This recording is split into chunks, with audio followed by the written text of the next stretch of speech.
No Evangelho segundo Mateus, capítulo 16, verso 26, diz assim: pois que aproveita o homem se ganhar o mundo inteiro e perder a sua alma? Ou que dará o homem em troca da sua alma? Deixa aberto aí. Queridos irmãos, hoje eu subi aqui para falar a vocês com uma só preocupação: com a alma de vocês, com a eternidade de vocês, com onde vocês vão passar o resto da vida de vocês. O texto de Jesus é muito claro, muito enfático e muito confrontador. Ele está falando com os seus discípulos, está falando sobre negar a si mesmo, tomar a cruz, segui-lo, negar suas vontades, negar seus direitos, negar seus desejos, negar seus prazeres, pois é nisso que consiste a vida cristã, a fé cristã. Ele diz que quem ganhar a sua vida, perderá, e quem por amor dele perder a sua vida, acha-la. E ele vai dizer para eles, ele vai usar um argumento, para aqueles que não estão convencidos de deixar tudo. Ele vai dizer: mas que adianta o homem ganhar o mundo inteiro e perder a sua alma? O que adianta ele ter sucesso aqui, ter fama aqui, ele conquistar tudo que ele deseja aqui, ele ter toda a beleza que ele deseja, todo o dinheiro, experimentar todo tipo de prazer, satisfazer todos os seus desejos, e no final da vida, perder a sua alma, ou seja, ser condenado? Estamos vivendo em um mundo, em um tempo, em que as pessoas estão trabalhando de dia e de noite para ganhar o mundo, para conquistar o mundo. Vivemos um tempo de um descontentamento enorme. As pessoas não estão satisfeitas com nada. Elas querem sempre o melhor carro, a melhor casa, o melhor corpo, o melhor marido, a melhor esposa, a melhor viagem. Querem satisfazer seus desejos a qualquer custo. Querem ganhar o mundo, mas não sabem que estão perdendo as suas almas, que as suas almas estão perdidas, que elas estão condenadas. E o que me espanta é que elas não estão preocupadas com isso.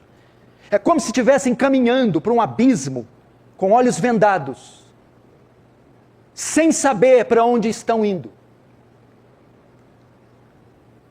E mal sabem elas que vão cair num precipício sem fim. Que adianta ganhar o mundo inteiro?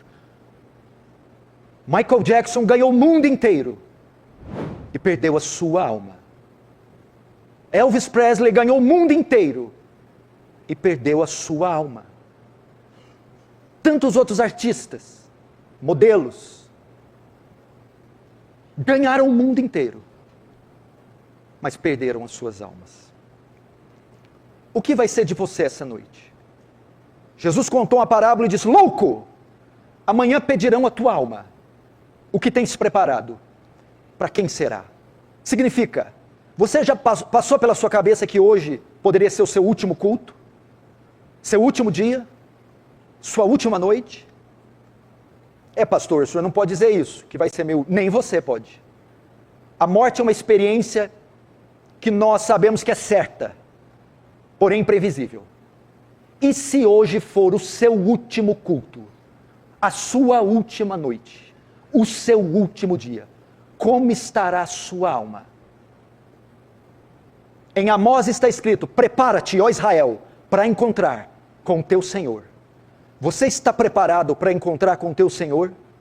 Você está preparado para se colocar de pé diante daquele tribunal e dar conta das suas obras? O que será de você se ele te chamar essa noite? Você deveria estar preocupado com isso. Você tem uma vida só.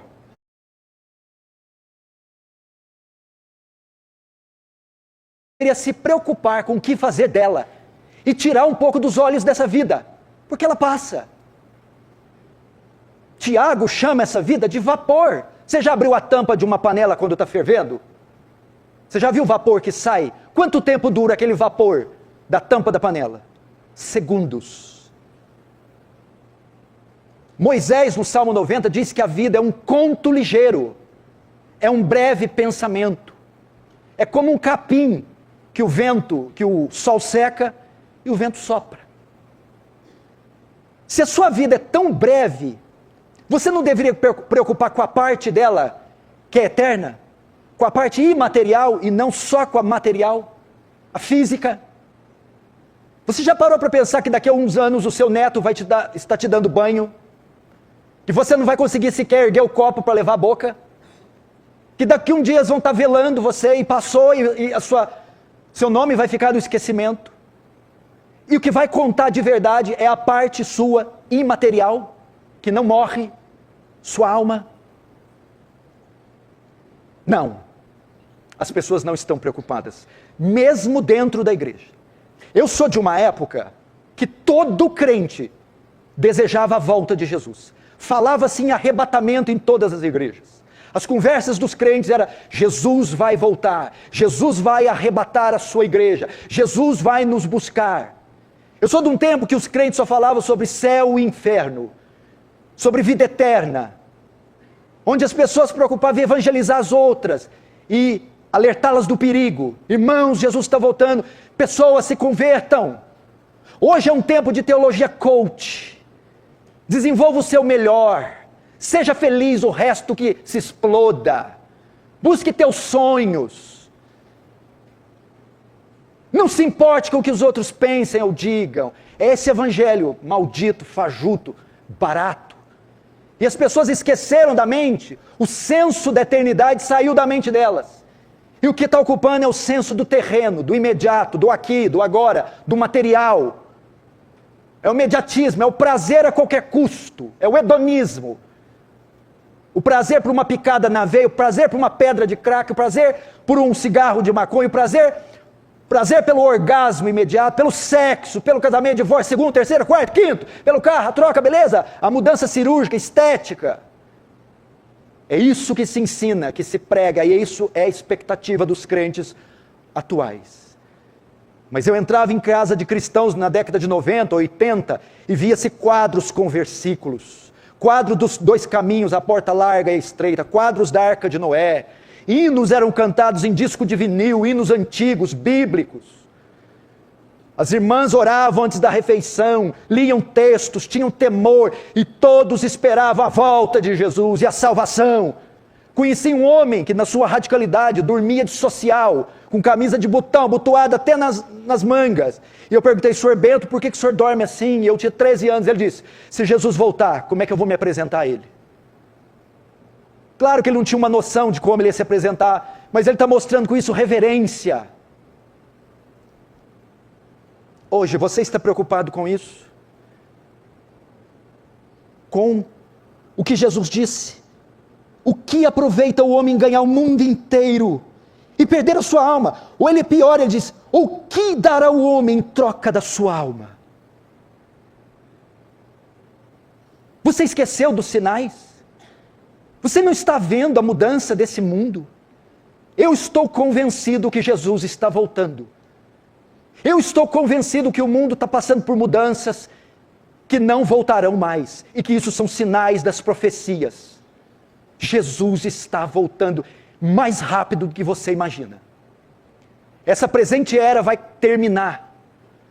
Os sinais estão todos aí, você está assistindo eles. E eles estão acontecendo com uma velocidade espantosa na natureza, na política, na religião, na economia. Todos os sinais previstos em Daniel, em Isaías, em Mateus, em Tessalonicenses, em Apocalipse. E o que tem a ver Jesus voltar? A volta de Jesus é a redenção das coisas. Juízo para os ímpios, redenção dos justos, a consumação dos séculos. O que vai adiantar todo esse tempo gasto nisso que você está gastando, quando Jesus voltar? O que vai adiantar o seu coração estar aplicado onde está aplicado dessa forma, se Jesus está às vésperas? Seria tolice, não seria tolice, alguém gastar o seu dinheiro comprando um Cadillac, sabendo que daqui 20 horas viria um dilúvio varrendo a terra.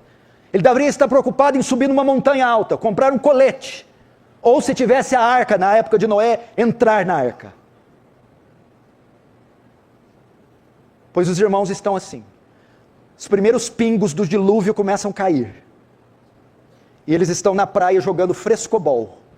Mal sabem que uma onda de 200 pés está vindo e vai devastar todos que estão na praia. Quando fizeram o anúncio da pandemia do coronavírus, o que as pessoas fizeram? Se trancaram em casa, compraram álcool gel, compraram máscaras, se protegeram, porque sabia que uma epidemia, uma pandemia estava alastrando o mundo inteiro e devastando todo mundo. Se alguém fosse pego, ou se alguém desprotegido fosse se aglomerar, chamariam ele de louco, não é isso? A mesma coisa. O Senhor está anunciando a nós. O céu já está trovejando a sua ira. Ele está anunciando o seu retorno. A igreja devia estar se preparando para isso. Não seria tolice gastar seu dinheiro, seu corpo, seu tempo, suas convicções, seus talentos, seus dons, com aquilo que não vai refletir na eternidade, se ela está a um passo de nos alcançar? Como está a sua vida? Você diz, não, mas eu entrei aqui cheio de sofrimento, problemas, dívida, tristeza. Não, você não entrou aqui assim. Você não sabe o que é sofrimento. Sofrimento não é dívida. Sofrimento não é doença. Sofrimento não é divórcio. Sofrimento não é ficar sozinha querendo marido. Sofrimento é o pecado. Esse é o grande mal da sociedade. E essa é a grande causa de toda, é a origem de todo o sofrimento. E as pessoas estão colocando os olhos na coisa errada. Critica o governo, critica o salário mínimo, critica a professora, critica isso, critica aquilo. A origem de tudo que é ruim é o pecado. O seu grande problema essa noite é o pecado. Você herdou o pecado de Adão. Esse é o seu grande mal. Você precisa abrir seus olhos para isso. A palavra pecado no grego quer dizer hamartia, quer dizer perda da marca ou errar o alvo. Nós erramos o alvo, nós estamos aquém daquilo que Deus determinou. Nós erramos, nós não conseguimos acertar com Deus. Saímos dos princípios, desobedecemos, erramos o caminho, saímos dos trilhos, estamos aquém da sua justiça, aquém dos seus mandamentos. Todos pecaram e destituídos da glória de Deus estão, aquém da justiça de Deus estão. É impossível alcançar a glória de Deus, pecado é isso. Nós erramos o caminho, erramos o alvo. Falhamos em cumprir sua lei, em obedecê-lo, em andar debaixo do seu elevado padrão. E quais as consequências do pecado? Romanos 6, 23, porque o salário do pecado é a morte. Haverá punição severa para o pecador. Hebreus 2 diz que toda transgressão recebeu justo castigo. A Bíblia diz em Êxodo 34 que ele não tem o culpado por inocente. Que do céu manifesta sua ira contra a impiedade dos homens. E esse é o nosso problema, é o pecado. Ele nos afastou de Deus. E por que o pecado é tão grave? Por causa da sua santidade. Deus não é como nós, Salmo 50. Deus é santo. Santidade fala de duas coisas. Primeiro, da impecabilidade de Deus. Não há mancha em Deus, não há erro em Deus. Deus é puro, intensamente puro, livre de mancha, mácula, iniquidade ou pecado. Deus não pode pecar, Ele é puro. Abacuque 1,13 diz, tu é tão puro de olhos que não pode contemplar o mal. Não pode, ele tem aversão ao impuro, aversão ao mal. E segundo, santidade fala da sua perfeição moral. Não há erro em Deus, equívoco em Deus, falha em Deus. Ele é perfeito em tudo que é e tudo que faz. E é intensamente puro. E uma terceira coisa, a santidade, ele é distinto na categoria dele. Só existe ele. Portanto, o pecado é grave, que o pecado é uma ofensa a esse Deus puro, impecável, justo, perfeito. Quantos pecados bastaram para ele banir Adão e Eva do Éden? 5, 10, 15, 1000? 1.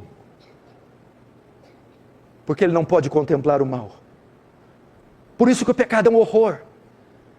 Porque Deus é imensamente puro, impecável. E por que o pecado é um horror? Por causa do segundo atributo, da sua justiça. O que é a justiça de Deus? É retribuir cada um segundo o que é digno.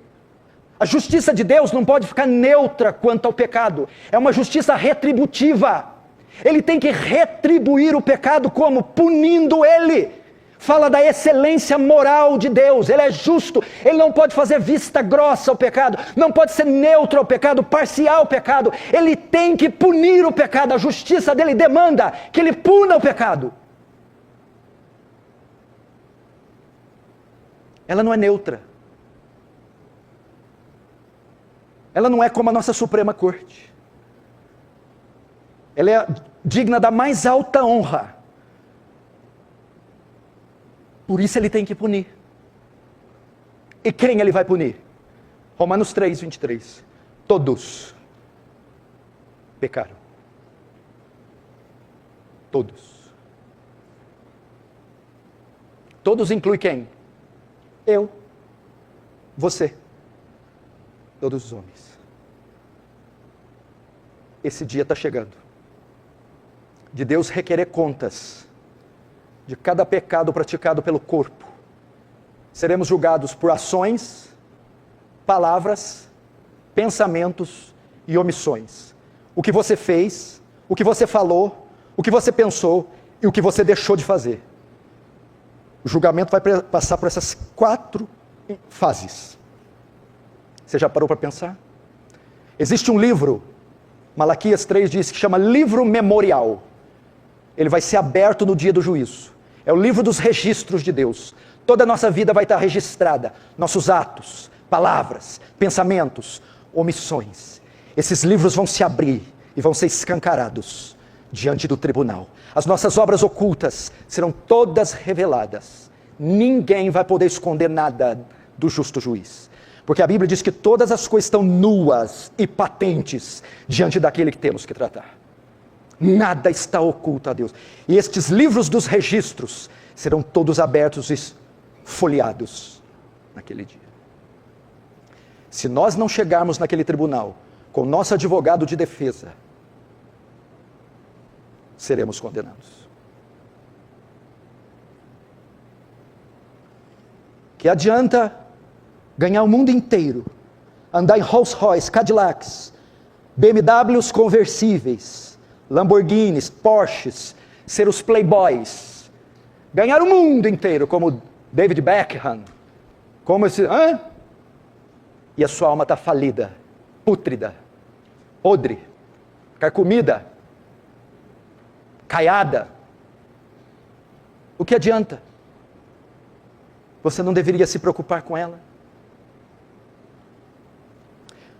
Paulo em 2 Coríntios 13, 5 diz assim, examine-se, para saber se você está na fé. O que esse texto quer dizer? Faça uma avaliação para saber se você é salvo. Faz um exame, é uma ordem, e é uma ordem para a igreja. Examine-se a si mesmo para saber se está na fé. Examine a sua conversão, avalia ela. Avalie a sua salvação. Avalia se você morrer hoje, você entra na vida ou entra na morte. Veja seus atos, olha para o seu coração, ele tem amargura, ele tem ídolo, ele tem crítica, ele tem ranço, ele tem rancor, ou é um coração maleável, quebrantado, perdoador, puro. Olha para o teu coração, tem um espaço aí que só Cristo ocupa. Veja a sua postura, se ela condiz com o que a Escritura ordena que um cristão ande. Você fala como a Bíblia manda um cristão falar, age como a Bíblia manda um cristão agir, usa seu dinheiro como a Bíblia manda usar. Você tem vínculo com a igreja como a Bíblia manda ter, sua mente é pura como a Bíblia manda ela ser. Avalia. Jesus disse, pelos seus frutos os conhecereis. Colhe-se figo de abrolhos, ou uvas dos espinheiros.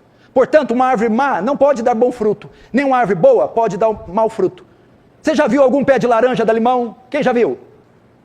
Quem já foi lá e chacoalhou um pé de laranja e caiu limão? E quem já viu um pé de abacate da melancia? Limoeiro dá limão, laranjeira dá laranja. Crente dá bom fruto, dá fruto de crente. Diz que é crente, mas dá fruto de ímpio. Então não é crente, é ímpio. É pelo fruto que conhece. Você já viajou nas estradas, de repente é comum você viajar para ir para Batatais, ou ir para Estreito, ou ir para essas cidades aqui. É comum você encontrar uma mangueira no caminho. Você passa por aquele lugar lá há muito tempo. E você fala, qualquer dia eu paro aqui, você passa 1 ano, 2 e aprecia a mangueira. Fala, que mangueira linda. Que mangueira linda. E 1 ano, 2 anos, 3 anos. Um dia você está com mais tempo, você para. Vou apanhar manga hoje, vou parar aqui, pegar, o pé está carregadinho. E você está 3 anos admirando aquela mangueira. Quando você começa a pegar pedras e lançar, aí você vê que começa a cair, ao invés de manga, cai maracujá. Você, ué, isso aqui não é uma mangueira. Isso aqui é um pé de maracujá. Puxa, mas me enganou durante esses 3 anos. Mas como ficou evidente que aquilo não era uma mangueira, era um pé de maracujá? Foi quando ao colher os frutos, ao invés de manga, colheu maracujá. É aquele irmão que está na igreja, você olha ele de longe. Oh, paz do Senhor, glória. É um irmão em Cristo. 1 ano, 2 anos. De repente você resolve chacoalhar, pressionar. Ou Deus traz uma tribulação, ou você vai lá. Ao invés de manga, bondade, justiça, cai maracujá. Irado, sensual, mentiroso. Você está entendendo? Quando ele é pressionado a dar as mangas, fruto de justiça, ele dá maracujá. E você fala, danado, danado, não era mangueira nada. Não era crente nada. Por quê? Porque pelos frutos conheceis a árvore. É o fruto que dá, é lá com a esposa na porta fechada do quarto. É lá no computador de noite, quando todo mundo está dormindo. É lá com o din-din, a hora que está assinando coisa. Ali é o fruto. É a hora que está passando uma mulher na rua, seminua.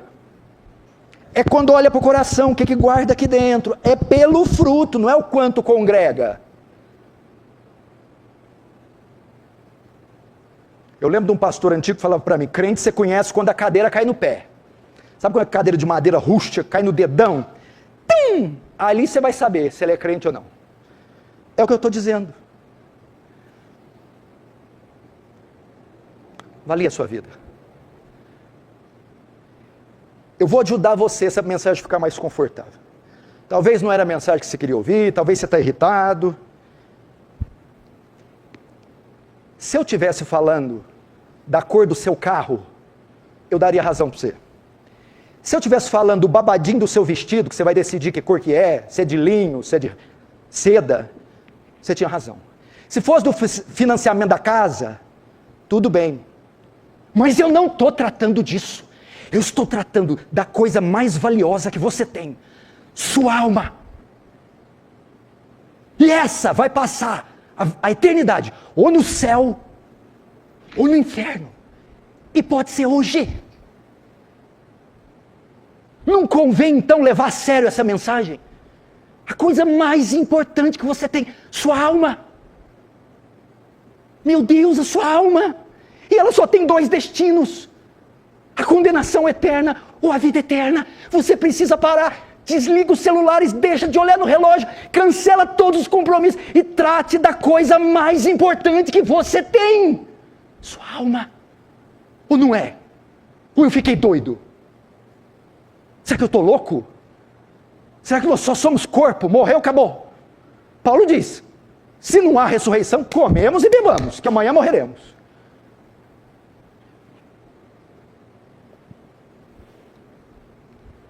Você não vai sair daqui hoje sem a sua salvação. Eu sei que tem gente sentada aqui que não é salva. É claro que não é. E talvez você que não é, saiba que não é. Vai ficar relutando até quando? Será que Deus não marcou este culto hoje? Inusitado, imprevisto, imprevisível, para tratar da sua alma. Da sua. Não para te condenar, mas para te salvar. Como se dá a salvação? Abre comigo lá em João 3. João capítulo 3, verso 16. Diz assim: porque Deus amou o mundo de tal maneira que deu seu Filho unigênito, para que todo o que nele crê não pereça, mas tenha a vida eterna. Lutero chamou João 3,16 de mini evangelho. Todo o evangelho está contido nesse versículo. Pastor, como um homem pode ser salvo?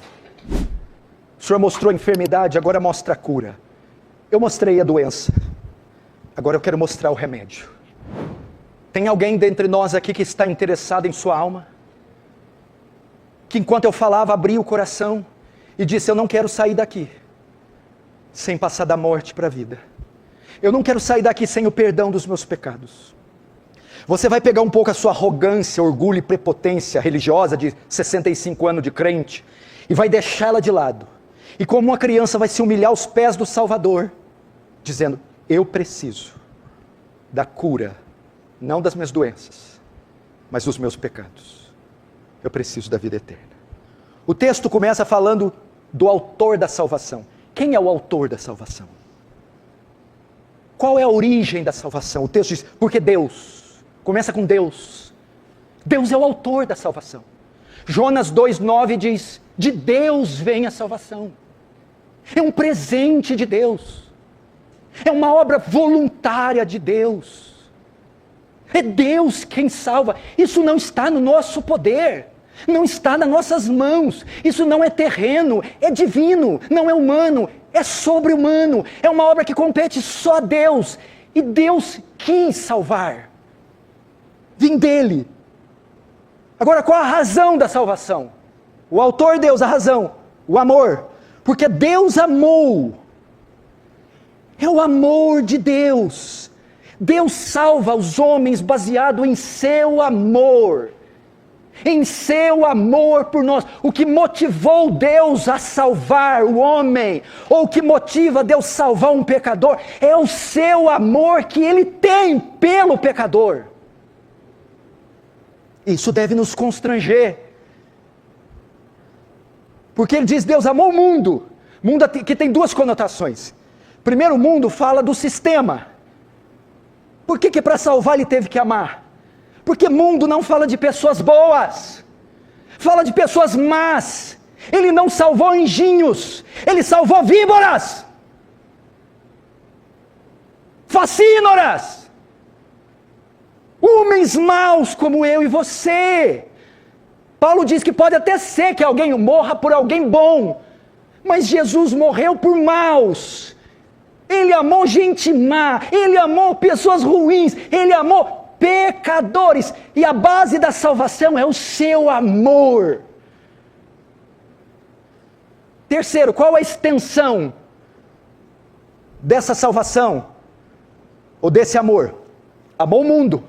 Mundo aqui fala de pessoas, de todas as épocas, pessoas de todas as raças, pessoas de todas as idades. Deus amou gente na África, amou gente na Índia, amou gente no Brasil, amou crianças, amou velhos, negros, brancos, ricos e pobres. A salvação alcança todos os continentes, todas as eras, todos os povos e pessoas de todos os estratos sociais. Agora veja a intensidade desse amor, porque Deus amou o mundo de tal maneira. Irmãos, a salvação não é baseada em qualquer amor. É um amor assim que transcende a nossa compreensão. Quando ele fala Deus amou o mundo de tal maneira, a ideia é que Ele amou incondicionalmente. Ele não amou pessoas boas, Ele não amou com base nas condições que reuníamos. Ele amou com base, meu irmão, nos pecados que reuníamos. É incondicional. E eu estou dizendo isso para você, pecador, se render ao amor de Deus. É um amor que não levou em vista a sua maldade. É um amor, meu irmão, que não levou em conta a sua injustiça. É um amor que, apesar da sua injustiça, não te rejeitou, não te ignorou, amou a si mesmo. Ele amou aqueles que erraram o alvo, aqueles que saíram do caminho, aqueles que estiveram abaixo, aquém do seu padrão. Ele os amou. Amou de tal maneira, transcende a nossa compreensão. Agora, o objeto da salvação. que deu o seu Filho unigênito. O que é isso aqui? Para nós sermos salvos, teve que haver uma troca, teve que haver um pagamento. Ela é pela graça, mas não foi de graça. E tem um ponto que a salvação pode ser dita que ela é por obra, sim, pelas obras de Cristo.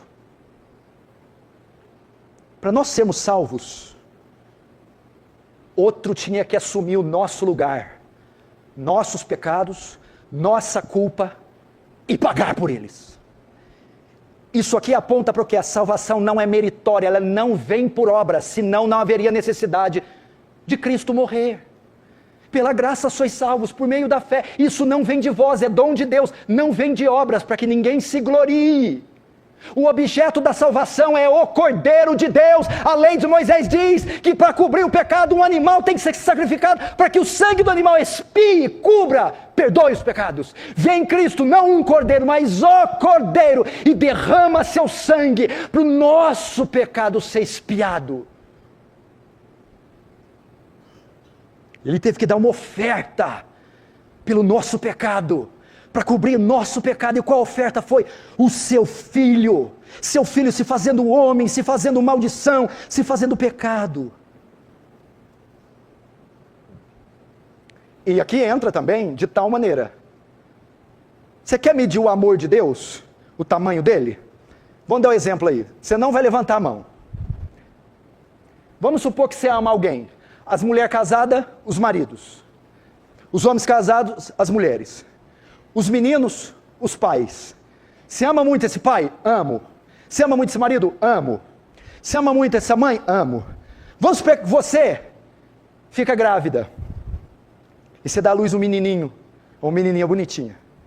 Tanto você que é velho, novo, você ama tanto esse pai, esse marido, que para ajudar ele, você pega esse bebê de 3 meses e sacrifica ele. Capite? Você tem ideia? Teria que ser muito amor para você pegar esse filho seu, inocente, puro, de 3, 5 meses, 2 anos. E a única maneira de você salvar esse pai, esse marido, essa mulher, é entregando a vida desse bebê. E você ama tanto esse homem, essa mulher, esse filho, que você entrega. Deu para entender? Foi isso que Deus fez. Pegou o seu filho único. O amor foi tamanho por esses pecadores, que ele ofertou o seu filho, deu ele para ser sacrificado. Tem ideia? É pouco amor isso? É pouco amor? E detalhe, você daria esse bebê para um homem que te ama, teu marido, teu filho, tua mulher. Deus deu seu filho, não foi para alguém que o amava, foi para alguém que o odiava, eu e você. Não foi para amigos, foi para inimigos, tornando o amor maior ainda. Foi nessa proporção que ele amou. Agora a condição da salvação, para que todo aquele que nele crê, Deus amou o mundo de tal maneira, que deu o seu Filho unigênito. A origem da salvação, Deus. A causa da salvação, o amor. A extensão da salvação, o mundo. O objeto da salvação, o Filho. A intensidade da salvação, de tal maneira. A condição, todo aquele que nele crê. A fé é o braço que recebe o presente de Deus, salvação.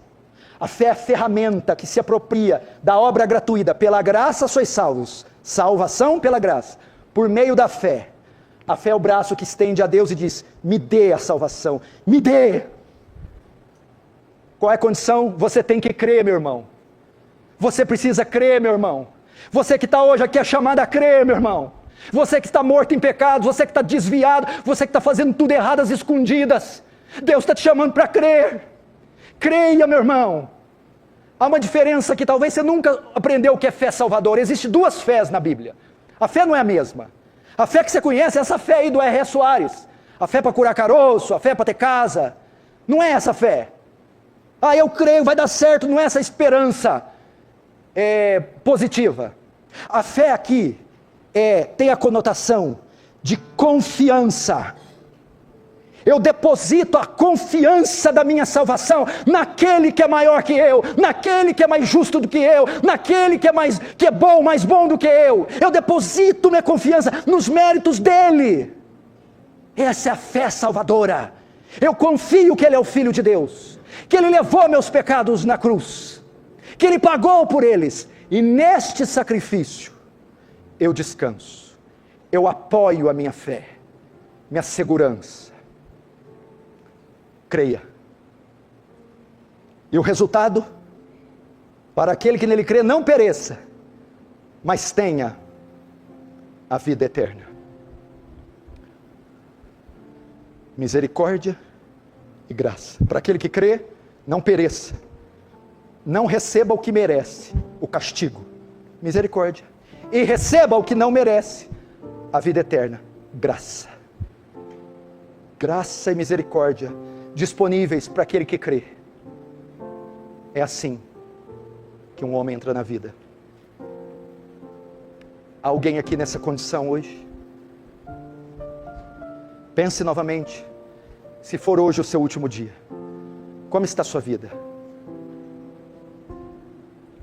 Você é uma ovelha ou você é um bode? Joio ou trigo? Virgem nécia ou virgem prudente? Eu não estou dizendo quantos anos você já batizou, quais igrejas você passou, não é nada disso. Você é uma nova criatura, você nasceu de novo, foi regenerado, o Espírito Santo habita em você. Você pratica obras de justiça, tem amor pela verdade, ódio pelo pecado, ódio pelo mundo, vive uma vida pura. Se você entrou aqui sem essas características, você não precisa sair sem elas. Deus pode te conceder isso hoje. Como você deve chegar até Ele? A prostituta chegou diante dele e confessou seus pecados aos seus pés, se arrependeu e creu. O tempo está cumprido, o reino está próximo, arrependei-vos e credes. Vá diante dele e confesse seus pecados. Eu não sou bom como deveria ser, justo como deveria ser, eu falhei em te obedecer e te servir, eu olhei para a lei moral, os 10 mandamentos e quebrei todos eles, mereço a punição, mas eu me arrependo de ser a mulher que eu fui todos esses anos, o homem que eu fui todos esses anos, eu me arrependo. Veja só, o arrependimento bíblico não é arrepender de um ato, é de um estado. Não é arrepender do que você fez, é arrepender de quem você é. Não é de um ato isolado, arrependo do que eu fiz ontem, não. Arrependo do homem que eu fui todos esses anos. Não é arrepender do que você faz, é arrepender do que você é. Entendeu? Você disse, eu me arrependo de ter feito aquilo que a minha mulher ontem. Não, eu me arrependo de ser o marido que eu sempre fui, o homem que eu sempre fui. Eu me arrependo do meu estado. Essa é a ideia. Se arrepende. Se arrepende. E segundo, fé. Debruce-se naquela cruz, aos pés dela, e diz, eu creio que o Senhor fez o que eu não poderia fazer. Se você fizer isso, e o Espírito Santo te conduzir, hoje, não é amanhã, hoje você é salvo. Agora, aqui neste culto, você passa da morte para a vida. O Espírito Santo regenera você, chama você. Fecha os olhos, curva a sua cabeça. Você vai falar com Deus agora.